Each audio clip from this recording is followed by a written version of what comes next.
Focus एक ऐसा शब्द है जो हम सब बचपन से सुनते आए हैं और आज भी हम खुद को और दूसरों को बोलते रहते हैं। परंतु क्या आप सबने यह सोचा है कि हमें क्यों खुद को और दूसरों को बार बार याद दिलाना पड़ता है किसी चीज पर फोकस करने के लिए? क्यों हम लंबे समय तक एक ही काम पर कंसंट्रेट नहीं कर पाते?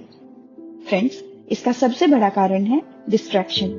यह एक ऐसी सिचुएशन है जो हम सबको कहीं ना कहीं आगे बढ़ने से रोकती है, जैसे कि हमारा mobile, laptop, social media, games, movies, web series और भी बहुत सी चीजें जो हमें डिस्ट्रैक्ट करती हैं।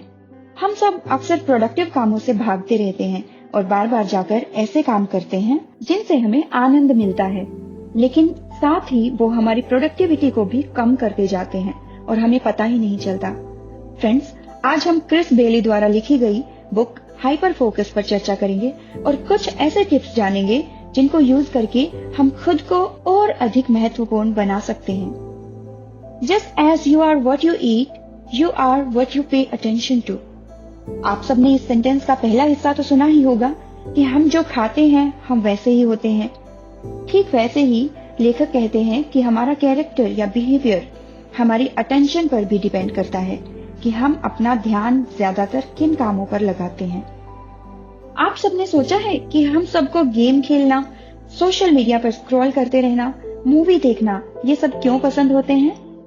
हम जैसे ही थोड़े फ्री होते हैं अपना मोबाइल उठाकर बैठ जाते हैं और हमें पता ही नहीं चलता कि हमने कितना समय उस पर बिता दिया है। फ्रेंड्स, जब आप अपनी अटेंशन को पूरी तरह से इन चीजों पर लगा देते हैं तो आपके ब्रेन से डोपामिन रिलीज होता है, जिससे आपको आनंद मिलता है। डोपामिन को इसीलिए हैप्पीनेस हार्मोन भी कहा जाता है। इसी वजह से हम बोरिंग और प्रोडक्टिव कामों से दूर भागते हैं और एंटरटेनमेंट की चीजों पर ज्यादा ध्यान देते हैं। तो सबसे पहले आपको पता लगाना है कि आप दिन भर में कौन सी चीजों पर अपने ध्यान को केंद्रित करते हैं। फ्रेंड्स, हमारी अटेंशन ही आज के समय में सबसे ज्यादा कीमती है, इसीलिए हमें उसको सही चीजों पर लगाना है।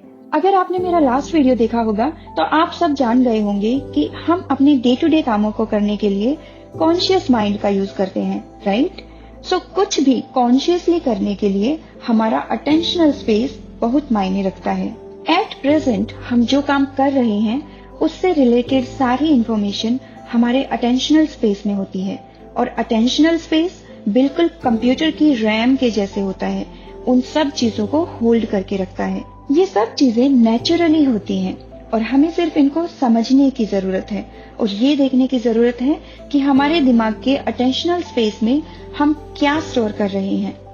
मान लीजिए आप यह वीडियो देखते हुए खाना बना रहे हैं या वॉक कर रहे हैं या फिर ट्रेवल कर रहे हैं, तो अब इस वक्त आपके अटेंशनल स्पेस में क्या है?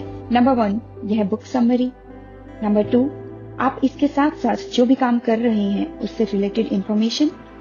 नंबर 3, ये भी हो सकता है कि आप किसी टेंशन या खुशी वाली सिचुएशन को याद कर रहे हो। सो आप अपने दिमाग में चल रही उन सभी चीजों की लिस्ट बना सकते हैं। लिखिए और देखिए कि इस वक्त आपके दिमाग को किन किन चीजों ने घेरा हुआ है। एग्जैक्टली वही आपका अटेंशनल स्पेस होगा। फ्रेंड्स, इस बुक का मुख्य उद्देश्य यही है कि आप अपने अटेंशनल स्पेस को बेहतर तरीके से मैनेज करना सीख लें, क्योंकि हम सबके पास एक लिमिटेड अटेंशनल स्पेस होता है और ये आपके ऊपर है कि आप उसको कैसे इस्तेमाल करते हैं। लेखक कहते हैं कि जब हम कोई कॉम्प्लेक्स या कठिन काम करते हैं तब हमारा ज्यादातर अटेंशनल स्पेस फुल हो जाता है और हम उसी एक काम पर ही फुल फोकस लगा देते हैं। फॉर एग्जाम्पल, जब हम थिएटर में मूवी देखते हैं तब हमें अक्सर पता ही नहीं चलता कि कैसे 3 घंटे खत्म हो गए, क्योंकि उस वक्त हमारा फुल फोकस स्क्रीन पर होता है और मूवी के अलावा हमारे अटेंशनल स्पेस में कुछ नहीं होता। सो ऐसे ही कुछ एग्जाम्पल्स हैं, जैसे ऑफिस में हायर मैनेजमेंट के साथ कोई मीटिंग, या फिर किसी प्रोजेक्ट की डेडलाइन पर काम करना, या फिर किसी फ्रेंड या रिलेटिव के साथ डीप कॉन्वर्सेशन। परंतु जब हम कोई हैबिचुअल काम करते हैं तो वह हमारा बहुत कम अटेंशनल स्पेस लेता है। जैसे कि मान लीजिए आप यह बुक समरी सुनते वक्त वॉक कर रहे हैं, सांसें भी ले रहे हैं और हो सकता है कि कुछ खा भी रहे हो।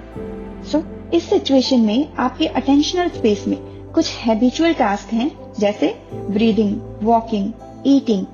ये सब आपकी हैबिट्स बन चुकी हैं और आपको इन सब पर ज्यादा ध्यान देने की जरूरत नहीं है। परंतु एक नया या फिर हम कहें कि कॉम्प्लेक्स टास्क भी है जहां आप ध्यान केंद्रित कर रहे हैं, जो कि है ये बुक समरी। क्योंकि आप इस बुक समरी को पहली बार सुन रहे हैं तो आपको उस पर थोड़ा ध्यान देने की जरूरत है। क्या आपके साथ कभी ऐसा हुआ है कि आप किचन या लिविंग रूम में गए और अचानक से भूल गए कि आप क्या करने वाले थे या फिर क्या लेने के लिए वहां पर गए थे? मेरे साथ तो काफी बार ऐसा हुआ है। फ्रेंड्स, ये अटेंशन ओवरलोड के कारण होता है। जैसा कि मैंने पहले बताया कि हमारा अटेंशनल स्पेस लिमिटेड होता है और जब हम किसी कॉम्प्लेक्स टास्क से उसको भर देते हैं या फिर काफी सारी चीजों पर एक साथ ध्यान देने की कोशिश करते हैं तो कुछ चीजें हमारे अटेंशनल स्पेस से बाहर हो जाती हैं और हम तुरंत भूल जाते हैं कि हमारी इंटेंशन एग्जैक्टली क्या थी। Being busy doesn't make you productive. Friends, कुछ लोग होते हैं जो सारा दिन एक काम को लेकर बैठे रहते हैं और कुछ लोग ऐसे होते हैं जो उसी काम को कुछ घंटों में खत्म करके दूसरे काम में लग जाते हैं या फ्री हो जाते हैं। तो यह आपके ऊपर डिपेंड करता है कि आप अपने दिमाग और समय को कैसे यूज करते हैं। अब ये जो पहले टाइप के लोग होते हैं जो सारा दिन एक ही काम को लेकर बैठे रहते हैं, ऐसे लोग डिस्ट्रैक्शंस के शिकार होते हैं। उनके दिमाग में एक से ज्यादा काम चल रहे होते हैं या फिर मोबाइल में टाइम पास करते रहते हैं या लोगों के साथ बातें करने में टाइम बर्बाद कर देते हैं। और वहीं दूसरी टाइप के लोग सिर्फ उसी काम पर ही फुल फोकस करते हैं और उसको फिनिश करके ही दूसरी चीजों पर ध्यान देते हैं। इसीलिए मल्टीटास्किंग की बजाय एक समय में एक काम करना ज्यादा फायदेमंद होता है। मल्टीटास्किंग हम सिर्फ हैबिट्स के साथ कर सकते हैं, तभी वह फायदेमंद होगा। लेखक ने कुछ तरीके बताए हैं जिनकी हेल्प से हम हाइपर फोकस को अचीव कर सकते हैं। Number 1, simplify your environment. Friends, सबसे पहले अपने फोन, टैबलेट, लैपटॉप की नोटिफिकेशंस को मैनेज करें। मोस्ट इम्पोर्टेंट नोटिफिकेशंस को छोड़कर बाकी सभी एप्स की नोटिफिकेशन बंद कर दें। बार बार आने वाली ईमेल नोटिफिकेशंस को भी बंद कर दें और दिन में सिर्फ 1 या 2 बार ईमेल्स चेक करें। आजकल हम लोग टू डू लिस्ट भी अपने फोन या लैपटॉप पर ही बनाते हैं, राइट? और उसकी वजह से बार बार हमें रिमाइंडर्स आते रहते हैं और हमें इरिटेट करते हैं। सो ऐसा करना बंद करें। Just keep a diary for your to do list. Most important meetings को छोड़कर बाकी की रेकरिंग और बार बार होने वाली मीटिंग्स को अवॉइड करें।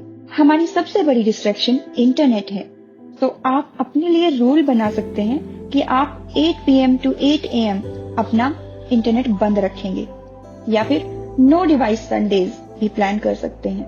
Number 2, include positive things in your environment. Friends, आप अपने आसपास फ्लावर पॉट रख सकते हैं जिससे आपको अच्छा फील होगा।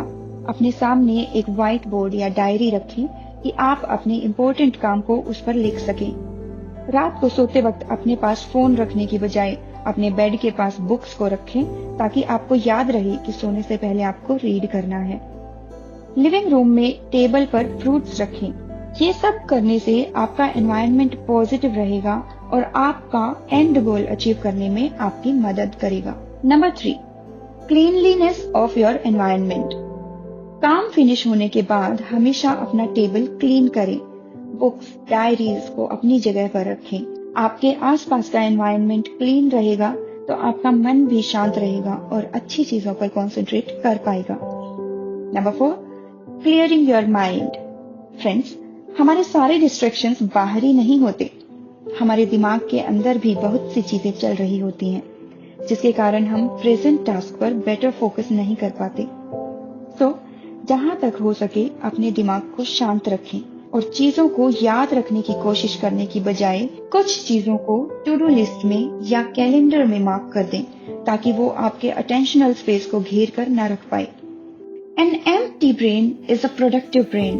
हमारा दिमाग जितना खाली रहेगा हमें उतने ही अच्छे विचार आएंगे। इसीलिए लेखक भी कहते हैं कि खाली बैठना और बोर होना हमारे लिए अच्छा होता है। पुराने जमाने में लोगों के पास एंटरटेनमेंट के इतने साधन नहीं थे, इसीलिए उनके दिमाग को सोचने का टाइम मिल जाता था और नई नई खोज कर पाना उनके लिए संभव हो पाता था। लेकिन आजकल हम तो डिजिटल डिवाइसेस से इतने घिरे हुए हैं कि लास्ट टाइम बोर कब हुए थे हमें पता ही नहीं। हाइपर फोकस के साथ साथ लेखक ने हमें स्कैटर फोकस पर भी ध्यान देने को कहा है। तो आइए देखते हैं ये स्कैटर फोकस क्या होता है और कैसे हमारे लिए हेल्पफुल हो सकता है। स्कैटर फोकस का मतलब है हमारे माइंड को फ्री छोड़ देना, जिसे डे ड्रीमिंग भी कह सकते हैं। दिन में सपने देखने को वैसे तो लोग बेकार बताते हैं, पर स्कैटर फोकस और डे ड्रीमिंग में सिर्फ इंटेंशन का फर्क होता है। जब हम इंटेंशनली या फिर हम कहें कि जानबूझकर अपने माइंड को फ्री रखते हैं तो उसे स्कैटर फोकस कहा जाता है। हमारे पास क्रिएटिव आइडियाज तभी आते हैं जब हम खाली बैठे रहते हैं। या फिर आपने नोटिस किया होगा कि कभी कभी हम ऐसी प्रॉब्लम में फंस जाते हैं कि उसे सॉल्व करना इम्पॉसिबल लगता है, चाहे कोई मैथमेटिकल प्रॉब्लम हो या फिर कोई कंप्यूटर प्रोग्राम। और जब हम उसे छोड़कर आराम करने के लिए जाते हैं या फिर किसी और काम में लग जाते हैं तो हमें अचानक से सॉल्यूशन सूझता है। फ्रेंड्स, ये स्कैटर फोकस का ही एग्जाम्पल है। दरअसल जब हम रेस्ट कर रहे होते हैं तो हमारा दिमाग कुछ डॉट्स को कनेक्ट करने में लगा रहता है और सॉल्यूशन ढूंढ लेता है। लेखक ने जैसे हाइपर फोकस को दिमाग का प्रोडक्टिव मोड बताया है, वैसे ही स्कैटर फोकस को क्रिएटिव मोड बताया है। स्कैटर फोकस के लिए हमें जानबूझकर खुद को बोर करना है, जैसे ट्रैवल करते समय बस या ट्रेन की विंडो से बाहर देखना, किसी भी न्यू प्रोडक्ट या वेबसाइट की टर्म्स एंड कंडीशंस पढ़ना, आसमान में क्लाउड्स को देखना, सामने लगी क्लॉक को घूरना। ऐसे ही अनगिनत तरीके हो सकते हैं जब आप खुद के दिमाग को फ्री कर सकते हैं और आप खुद उसके चमत्कारिक परिणाम देखेंगे। तो फ्रेंड्स, अपनी भागती हुई जिंदगी से थोड़ा टाइम निकालिए, डिजिटल डिवाइसेस को स्विच ऑफ कीजिए और बोर होना सीखिए और आप देखेंगे कि आप पहले से कहीं ज्यादा फोकस्ड और प्रोडक्टिव बन सकते हैं। चलिए इसी के साथ हम आपसे विदा लेते हैं और मिलते हैं नेक्स्ट वीडियो में। Thank you so much for listening and all the very best.